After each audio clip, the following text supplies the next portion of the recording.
हरे कृष्णा। तो अभी हम भगवद गीता के 30 अध्याय के अंतर्गत श्लोक संख्या 25 पर विचार करेंगे। सक्ता कर्मण्य विद्वांसो यथा कुर्वन्ति भारत कुर्याद् विद्वान् तथा सक्तः चिकीर्षुर्लोके संग्रहम्। तो यहाँ पर भगवान कह रहे हैं सक्ता कर्मण्य विद्वांसो, अर्थात जो कर्म में आसक्त हैं और अविद्वान हैं यानी मूर्ख हैं, जिस प्रकार से कर्म करते हैं, कुर्यात विद्वान तथा आसक्त, उसी प्रकार से जो कर्म में जो आसक्त नहीं है और विद्वान है तो उसे भी उसी प्रकार कर्म करना चाहिए। चिकीर्षुर लोक संग्रहम, कि लोक शिक्षा की इच्छा करते हुए, लोगों को शिक्षा देने के लिए जो विद्वान व्यक्ति जो कर्मों में आसक्त नहीं है तो उसे कर्म करना चाहिए। और किस प्रकार कर्म करना चाहिए? जिस प्रकार से मूर्ख लोग जो कर्मों में आसक्त हैं कर्म करते हैं। तो हम सुनेंगे प्रभुपाद तात्पर्य में क्या लिखते हैं। श्रील प्रभुपाद की जय। एक कृष्ण भावना भावित मनुष्य तथा एक कृष्ण भावनाहीन व्यक्ति में केवल इच्छाओं का भेद होता है।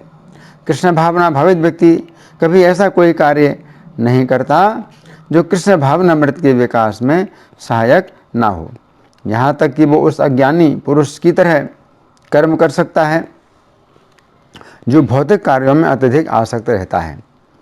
किंतु इनमें से एक ऐसे कार्य अपनी इंद्रिय तृप्ति के लिए करता है जबकि दूसरा कृष्ण की तुष्टि के लिए। अतः कृष्ण भावना भावित व्यक्ति को चाहिए कि वो लोगों को यह प्रदर्शित करे कि किस तरह कार्य किया जाता है और किस तरह कर्म फलों को कृष्ण भावनामृत के कार्य में नियोजित किया जाता है। तो यहाँ प्रभुपाद का तात्पर्य समाप्त हुआ। अब हम सुनेंगे श्री भगवान ने कहा में इस श्लोक की कैसे व्याख्या हुई है।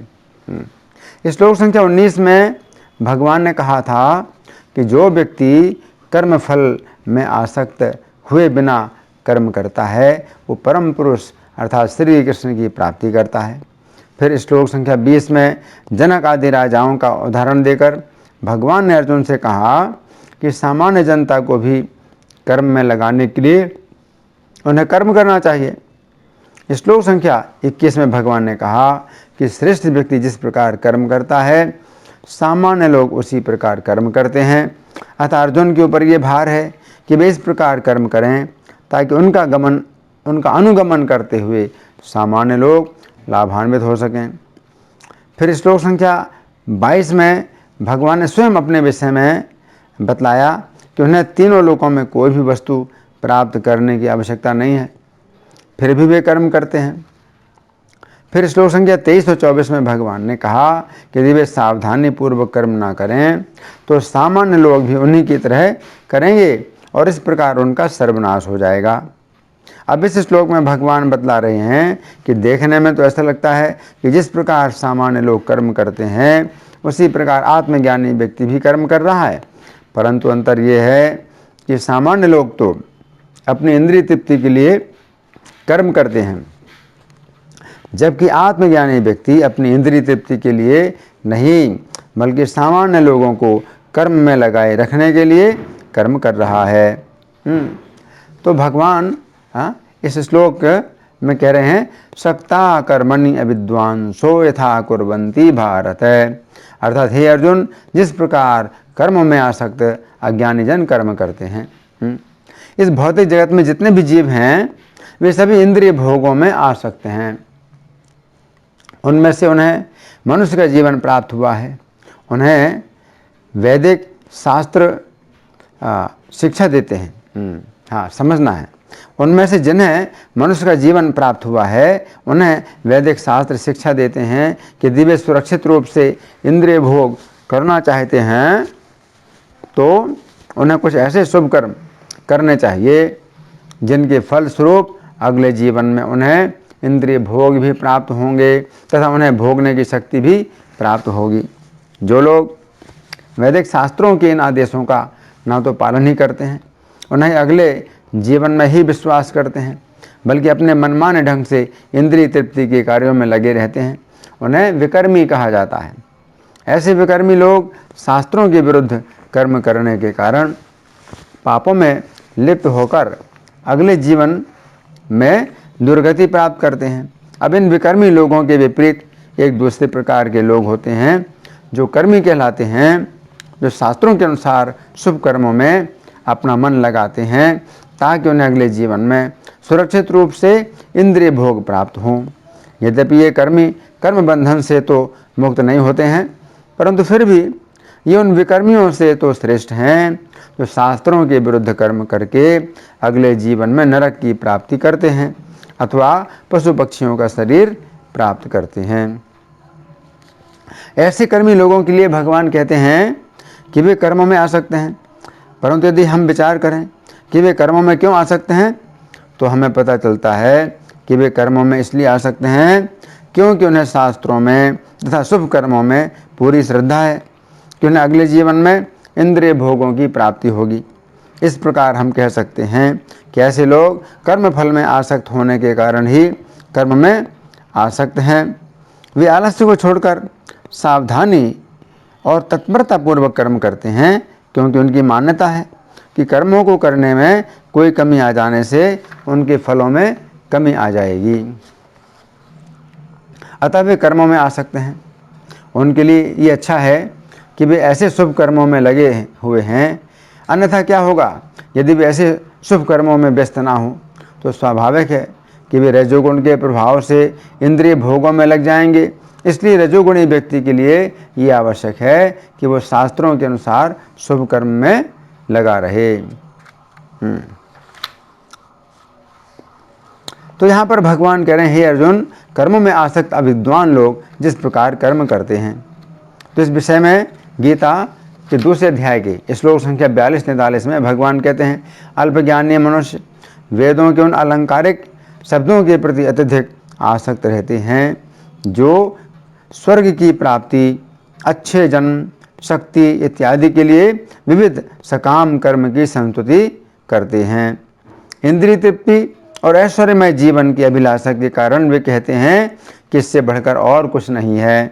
तो इन श्लोकों के तात्पर्य में श्रील प्रभुपाद लिखते हैं, साधारणतः सब लोग अत्यंत बुद्धिमान नहीं होते और वे अज्ञान के कारण वेदों के कर्मकांड भाग में बताए गए सकाम कर्मों के प्रति अत्यधिक आसक्त रहते हैं।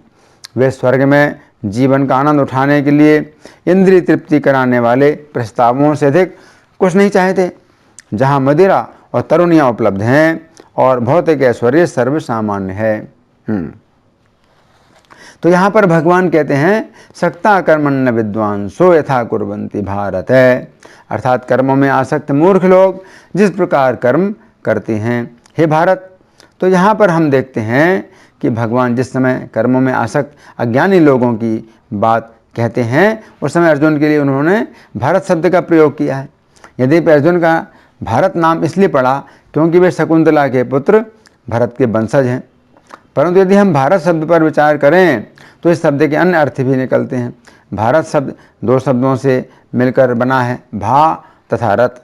भा शब्द के अनेक अर्थों में से एक अर्थ है ज्ञान का प्रकाश तथा रत का अर्थ है आसक्त। इस प्रकार इस भारत शब्द का अर्थ हुआ ऐसा व्यक्ति जो ज्ञान के प्रकाश में आसक्त है। इस प्रकार भगवान अर्जुन से कहना चाहते हैं कि हे अर्जुन, यद्यपि जो लोग अज्ञान के अंधकार में आसक्त हैं वे कर्मों में आसक्त होकर कर्म करते हैं, परंतु तुम ऐसे नहीं हो। चूँकि तुम भारत हो अर्थात ज्ञान के प्रकाश में आसक्त हो, अतः तुम अनासक्त होकर कर्म करो।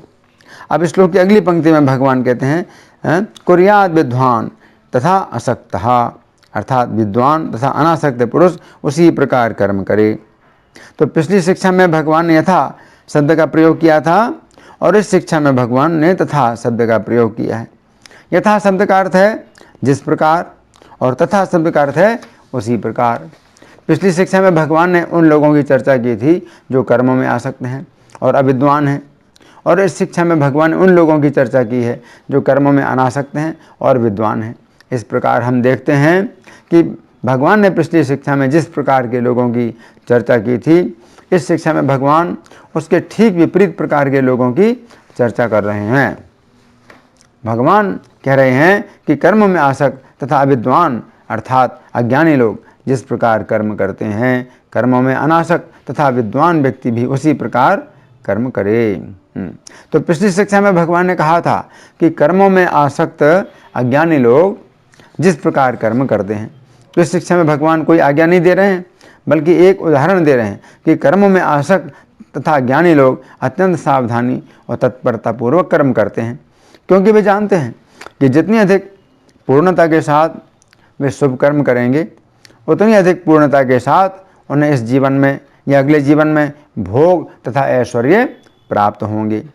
परंतु जो कर्म में अनासक्त तथा विद्वान है, उसके मन में कर्म के फल के प्रति कोई आसक्ति नहीं है, अर्थात वो भोग तथा ऐश्वर्य नहीं प्राप्त करना चाहता है।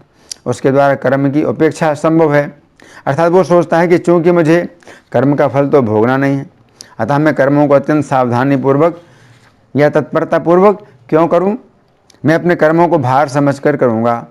इसलिए यहाँ पर भगवान कर्मों में अनासक्त विद्वान पुरुष को विशेष रूप से आज्ञा दे रहे हैं कि हे अर्जुन, कर्मों में आसक्त अज्ञानी लोग जिस प्रकार सावधानी तथा तत्परतापूर्वक कर्म करते हैं, उसी प्रकार सावधानी तथा तत्परता के साथ कर्मों में अनासक्त तथा विद्वान व्यक्ति को भी कर्म करना चाहिए।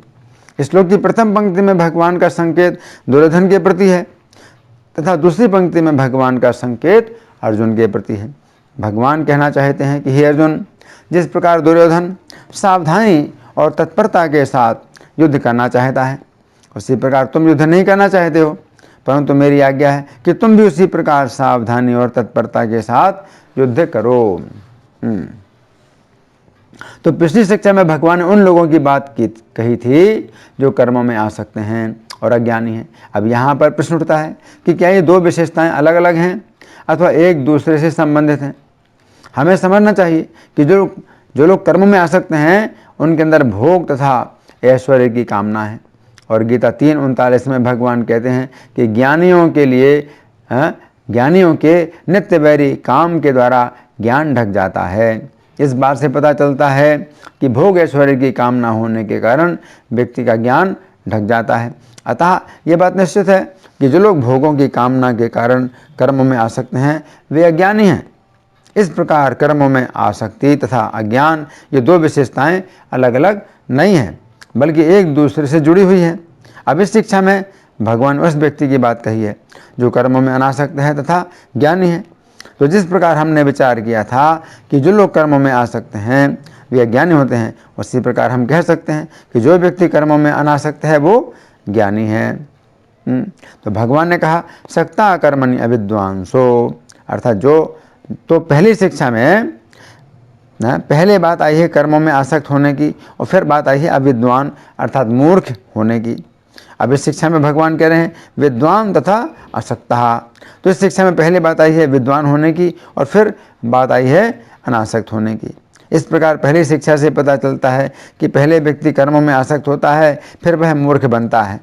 और ये सत्य भी है, क्योंकि जो लोग कर्मों में आसक्त होते हैं उनके भौतिक कामनाओं के कारण उनका ज्ञान ढक जाता है।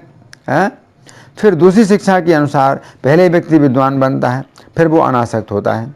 ये भी सत्य है, क्योंकि जो व्यक्ति तत्वदर्शी महापुरुषों की सेवा, प्रणाम तथा प्रश्न के द्वारा ज्ञान प्राप्त कर लेता है, वो भौतिक कामनाओं से मुक्त हो जाता है। इस प्रकार वो कर्मों से अनासक्त हो जाता है।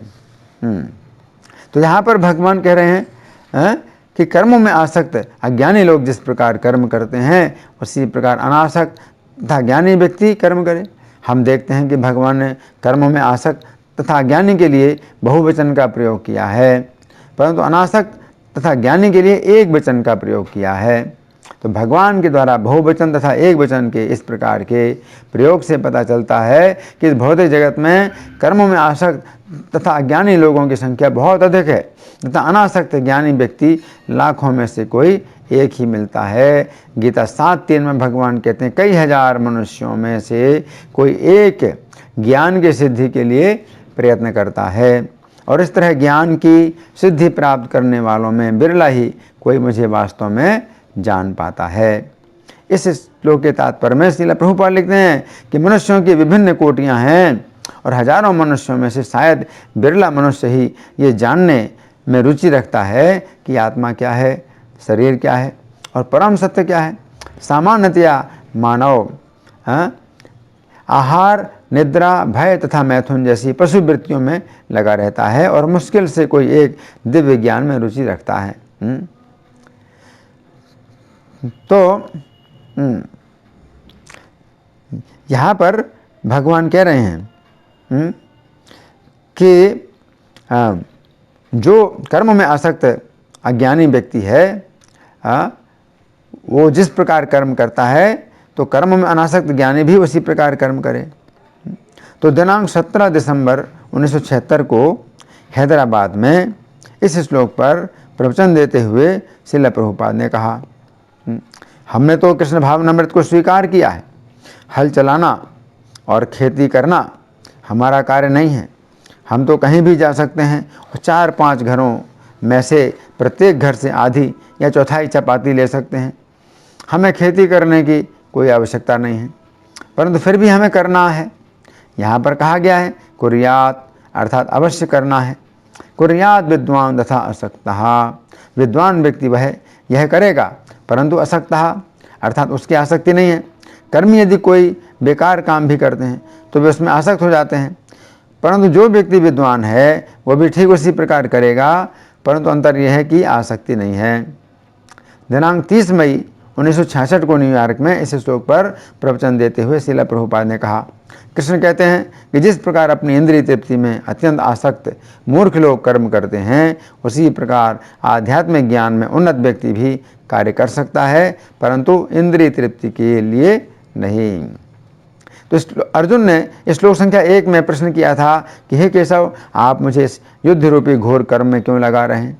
तो इस प्रश्न के उत्तर में भगवान कह रहे हैं कि हे अर्जुन, यह युद्ध दुर्योधन के लिए अवश्य ही घोर कर्म है, क्योंकि वो राज्य को अन्यायपूर्वक छीनने के लिए अपने भाइयों की हत्या करना चाहता है, और जिस प्रकार वो युद्ध कर रहा है उसी प्रकार तुम्हें भी युद्ध करना है। यद्यपि देखने में ऐसा लगता है कि तुम भी उसी की तरह युद्ध रूपी घोर कर्म कर रहे हो, परंतु तुम्हारे लिए ये युद्ध घोर कर्म नहीं है, क्योंकि तुम धर्म के लिए युद्ध कर रहे हो। तो श्लोक के अंतिम शब्द हैं चिकीर्षु लोक संग्रहम, अर्थात लोक संग्रह चाहते हुए। लोक संग्रह का अर्थ है सामान्य जनता को शिक्षा देने के लिए। अब यदि हम इस श्लोक की तीनों शिक्षाओं को मिलाकर विचार करें तो बात इस प्रकार बनती है, कर्मों में आसक्त मूर्ख लोग जिस प्रकार कर्म करते हैं उसी प्रकार कर्मों में अनासक्त ज्ञानी व्यक्ति को भी कार्य करना चाहिए, परंतु ज्ञानी व्यक्ति उन मूर्खों को कर्म में लगे रहने की शिक्षा देने के लिए कर्म करे। तो यहाँ पर अंतर यह है कि अज्ञानी व्यक्ति स्वार्थ के लिए कर्म करता है तथा ज्ञानी व्यक्ति लोक संग्रह अर्थात उन मूर्खों को उसी कर्म में लगाने के लिए कर्म करता है। दिनांक 17 दिसंबर 1976 को हैदराबाद में इस श्लोक पर प्रवचन देते हुए श्रील प्रभुपाद ने कहा, आप बड़ी फैक्ट्रियां बनाने की बड़ी बड़ी योजनाएं क्यों बना रहे हैं। आप इस विधि को अपनाइए, इससे आपकी आर्थिक समस्याएं सुलझ जाएगी। हम यहाँ पर भोजन सामग्री उत्पन्न करने का प्रयास कर रहे हैं। इति यहाँ पर श्रील प्रभुपाद का कहना है कि हमें कोई आवश्यकता नहीं है कि हम खेती करें, परंतु हम खेती करके लोगों को दिखाना चाहते हैं कि फैक्ट्रियों के स्थान पर यदि लोग खेती करें तो जीवन के अनेक प्रकार के तनावों और अभावों से लोगों को मुक्ति मिल जाएगी। तो यहाँ पर भगवान अर्जुन से कहना चाहते हैं कि यहाँ युद्ध भूमि में जितने भी योद्धा खड़े हैं उनके मन में सामान्यतः यही विचार है कि क्षत्रिय के लिए युद्ध करना ही स्वधर्म है तथा इस स्वधर्म का पालन करने से उन्हें स्वर्ग की प्राप्ति होगी। सामान्य लोग मूर्ख होते हैं क्योंकि वे स्वर्ग की प्राप्ति को ही अपने जीवन का लक्ष्य समझते हैं, परंतु अर्जुन मूर्ख नहीं है। अर्जुन स्वर्ग में जाकर इंद्रिय तृप्ति की सुविधाओं का भोग नहीं करना चाहते हैं, वे तो श्री कृष्ण को प्रसन्न करना ही अपने जीवन का लक्ष्य समझते हैं। ऐसी स्थिति में अर्जुन के लिए ये आवश्यक नहीं है कि वे स्वर्ग प्राप्त करने के लिए युद्ध में लगें, परंतु अब भगवान अर्जुन को युद्ध करने का कारण बतला रहे हैं कि अर्जुन को स्वर्ग प्राप्त करने के लिए नहीं बल्कि उन मूर्खों को युद्ध करने में उत्साहित करने के लिए युद्ध करना चाहिए। तो यहाँ पर भगवान की शिक्षा ये है कि कृष्ण भावना भावित व्यक्ति अज्ञानियों के समक्ष कपटपूर्ण व्यवहार करना चाहिए। कृष्ण भावना भावित व्यक्ति मूर्खों से ये कहे कि देखो, मैं जिस प्रकार कर्म कर रहा हूँ, यदि तुम भी उसी प्रकार कर्म करोगे तो तुम्हें भी स्वर्ग की प्राप्ति होगी। परंतु वो अपने हृदय में ये सोचे कि मुझे स्वर्ग से क्या लेना है, मैं तो श्री कृष्ण को प्रसन्न करने के लिए कर्म कर रहा हूँ। तो ये कपट है। इस प्रकार का कपट भगवान सिखा रहे हैं। चूँकि सामान्य लोग इंद्रिय भोगों में आसक्त हैं, अतः वे वैकुंठ में नहीं जाना चाहते हैं, क्योंकि वहाँ पर इंद्रिय भोगों का सुख नहीं है। वहाँ पर जो आध्यात्मिक सुख है वो इंद्रियों के द्वारा ग्रहण नहीं किया जा सकता है। अतः हम ये कह सकते हैं कि उस आध्यात्मिक सुख को शुद्ध इंद्रियों के द्वारा ग्रहण किया जाता है। अतः सामान्य लोग जिनकी इंद्रियां दूषित हैं वे उस सुख को समझ नहीं पाते हैं। भौतिक इंद्रिय तृप्ति की कामना से उनका ज्ञान इतना अधिक ढक गया है कि वे जन्म, मृत्यु, बुढ़ापा तथा बीमारी के कष्टों को भोगते हुए भी इसी भौतिक जगत में इंद्रियों का सुख भोगना चाहते हैं। यद्यपि वे जानते हैं कि वैकुंठ में जन्म मृत्यु का कष्ट नहीं है, फिर भी वे वैकुंठ में ना जाकर इस पृथ्वी के अथवा स्वर्ग के अनित्य सुख ही भोगना चाहते हैं। तो यहाँ पर भगवान कह रहे हैं कि जिस प्रकार मूर्ख लोग स्वर्ग प्राप्त करने के लिए वैदिक कर्म करते हैं, उसी प्रकार कृष्ण भावना भावित व्यक्ति भी वैदिक पुण्य कर्मों का स्वयं अनुष्ठान करते हुए उन्हें उन्हीं कर्मों को करने के लिए प्रोत्साहित करे। परंतु अब कलयुग में स्वर्ग प्राप्त करने के लिए जो वैदिक अनुष्ठान बताए गए हैं वे संभव नहीं हैं। कलयुग में स्वर्ग प्राप्ति का उपाय भी एकमात्र हरिनाम है। अतः जो लोग स्वर्ग प्राप्त करना चाहते हैं उन्हें भी भक्तगण हरि नाम का उपदेश करते हैं। उन्हें हम हरि नाम का स्वर्ग प्राप्ति से अधिक फल नहीं बताते हैं, क्योंकि नाम के प्रति नवा अपराध है अश्रद्धालुओं को हरि नाम की महिमा का उपदेश करना। यद्यपि हरि नाम का फल है वैकुंठ की प्राप्ति, परंतु चूंकि उस व्यक्ति की वैकुंठ की प्राप्ति में श्रद्धा अथवा इच्छा नहीं है, अतः ये अपराध है कि उसे हरिनाम की ऐसी महिमा बताई जाए। इसके अतिरिक्त एक बात और भी है कि हरिनाम के प्रति 8वां अपराध है भगवान नाम के जप को वैदिक शास्त्रों में वर्णित पुण्य कर्म के समान समझना। इसका अर्थ है कि यदि कोई व्यक्ति हरिनाम को स्वर्ग प्राप्ति का साधन समझता है तो वह हरिनाम के प्रति 8वां अपराध कर रहा है, और इस अपराध के फलस्वरूप उसे यही दंड मिलता है कि उसे वैकुंठ की प्राप्ति न होकर स्वर्ग की प्राप्ति होती है। परंतु जो मूर्ख हैं वे स्वर्ग की प्राप्ति को ही पुरस्कार समझते हैं। अतः यहाँ पर भगवान कह रहे हैं कि जिस प्रकार मूर्ख लोग हरिनाम का जप स्वर्ग की प्राप्ति के लिए करते हैं, उसी प्रकार भक्तगण हरिनाम का जप कृष्ण की प्राप्ति के लिए करते हैं, तथा उन मूर्खों को ये शिक्षा भी देते हैं कि वे स्वर्ग की प्राप्ति के लिए ही हरिनाम का जप करते रहें। यदि कोई व्यक्ति स्वर्ग प्राप्ति के लिए भी तीव्रता से हरिनाम जप करता रहता है तो आगे चलकर उसकी चेतना शुद्ध हो जाती है तथा उसकी श्री कृष्ण के चरणों की सेवा में श्रद्धा उत्पन्न हो जाती है। अतः भक्त को चाहिए कि किसी भी कारणवश वो लोगों को हरिनाम जप करने के लिए प्रेरित करे। भागवत 2.3, 10-11 में श्रील सुखदेव गोस्वामी कहते हैं, चाहे निष्काम हो, चाहे समस्त कामनाओं से युक्त हो अथवा मोक्ष चाहता हो, बुद्धिमान व्यक्ति को चाहिए कि वह तीव्र भक्ति योग के द्वारा केवल पुरुषोत्तम भगवान श्री कृष्ण की आराधना करे। जितने भी उपासक हैं उनका सबसे बड़ा हित इसी में है कि वे श्री कृष्ण के प्रेमी भक्तों का संग करके श्री कृष्ण में अविचल प्रेम प्राप्त कर लें। यहाँ पर भगवान कह रहे हैं कि जिस प्रकार मूर्ख लोग कर्मों में आसक्त होकर कार्य करते हैं, उसी प्रकार विद्वान व्यक्ति को उन मूर्खों को शिक्षा देने के लिए कर्म करना चाहिए।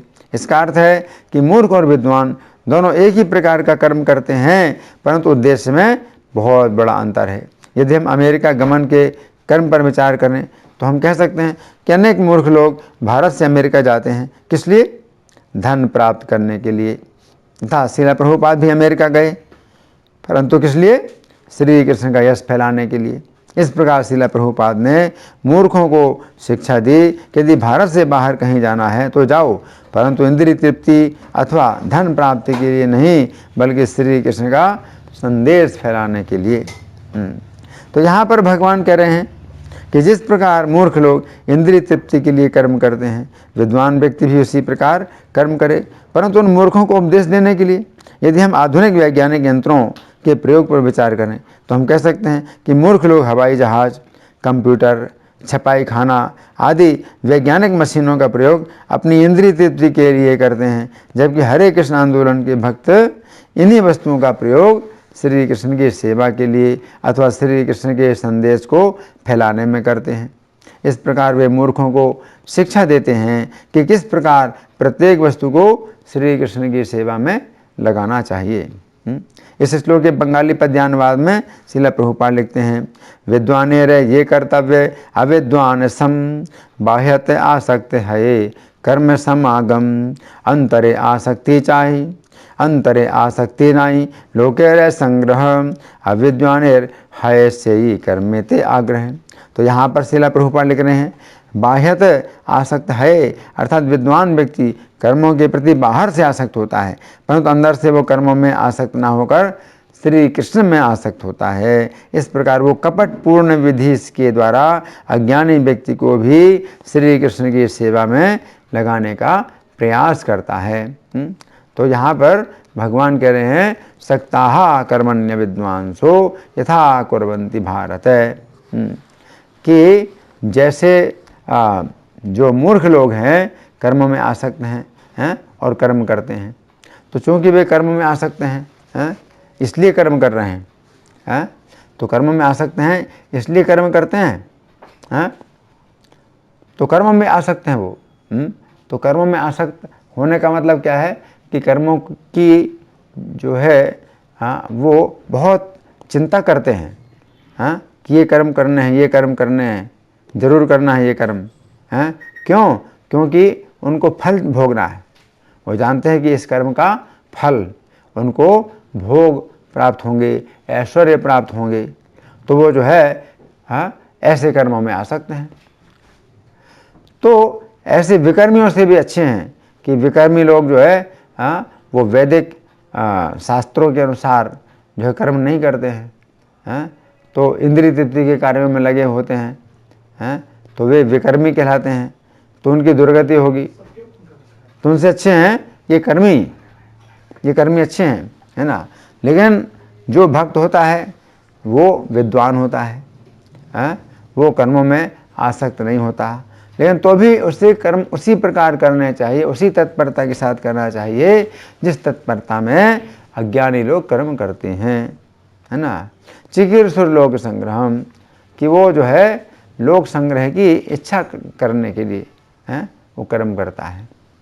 तो श्री राम के चरित्र में भी हम देखते हैं कि श्री राम हमेशा यही चर्चा करते थे कि स्वर्ग प्राप्त करने के लिए मुझे ये कर्म करना है, और इससे हम स्वर्ग में जाएंगे, है ना। तो श्री राम भी स्वर्ग की बात करते हैं, है ना। तो वाल्मीकि रामायण में स्वर्ग की ही चर्चा ज़्यादा होती है कि किस कर्म से स्वर्ग प्राप्त होता है। तो ये सब क्या है, श्री राम के चरित्र मनुष्यों को जो है ये शिक्षा देने के लिए है कि अगर आप अपने जीवन में अगले जीवन में अगर आप अच्छा फल पाना चाहते हैं, आप जो है उत्तम भोगों को भोगना चाहते हैं, तो आपको कर्म करना चाहिए, तो आपको वैदिक शास्त्रों के अनुसार कर्म करना चाहिए, है ना। तो चिकीर्षुर लोक संग्रहम, तो जो विद्वान व्यक्ति है तो उसको लोक संग्रह यानी लोगों को शिक्षा देने के लिए ऐसे कर्म करने चाहिए, है ना। तो श्री कृष्ण गीता में जो उपदेश देते हैं वो तो यही उपदेश देते हैं कि स्वर्ग की प्राप्ति से विशेष लाभ नहीं है।